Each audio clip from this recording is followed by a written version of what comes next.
I was gasping.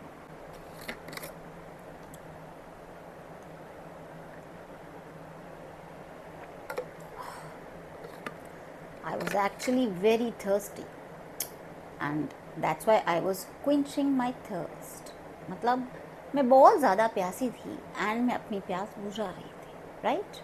To quench your thirst, that is अपनी प्यास बुझाना. एंड इसके लिए हम बोल सकते हैं दैट इज़ मैं बहुत ज़्यादा थर्स्टी थी. I was so thirsty. इसके लिए हम दूसरा वर्ड यूज़ कर सकते हैं that is I was gasping. I was gasping. Still I am gasping. That's why I am drinking water.